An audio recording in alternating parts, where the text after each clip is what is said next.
নমস্কার, কেমন আছেন সবাই? ম্যাম্পিস ব্লগে আপনাদের অনেক অনেক স্বাগত জানাই। আজ আপনাদের সাথে শেয়ার করব পাতলা চিকেনের ঝোল, গরমে উপযুক্ত রান্না। এখানে কড়াই বসিয়ে দিয়েছি, তেল গরম হয়ে গেছে। এবার তেলের মধ্যে দিয়ে দিলাম আলু। যারা আলু খেতে পছন্দ করেন না তারা আলুটা স্কিপ করতে পারেন। আমার বেশ ভালো লাগে মাংসের মধ্যে আলু, তাই আলু দিয়েছি।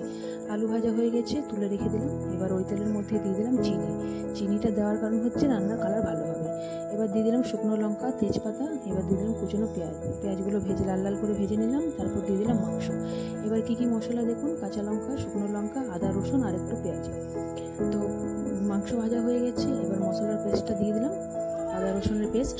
তো মশলাটা একটু ভালো করে কষে নেবো। এর মধ্যে একটু দিলাম হলুদ, স্বাদ মতো লবণ। এবার মাংসটা ভালো করে কষবো। আর ওইদিকে আমি জল গরম বসিয়ে দিয়েছি। মাংসটা অবশ্যই গরম জল দেবেন। এবার মাংস যখন কষা হয়ে যাবে, তেল ছেড়ে আসবে, তখন এর পর্যায়ে দিয়ে দেবেন চিকেন মশলা, যেটা খুব বেশি ইম্পর্টেন্ট, দিতেই হবে। এবার দেখুন মশলা ভালো করে আমি কষে নিয়েছি। এবার এটা চাপা দিয়ে রেখে দেবো। চাপা দিয়ে ভালো করে মশলাটা কষে নেবো। এদিকে মাংস সেদ্ধ করবো। মশলা কষতে কষতে মাংস সেদ্ধ হয়ে যাবে। যদি গরম জল করে রেখেছিলাম, গরম জল মাংসের মধ্যে দিয়ে দিলাম। আর দিয়ে দিলাম ভেজে রাখা আলু। এবার চাপা দিয়ে দেবো, সেদ্ধ হোক।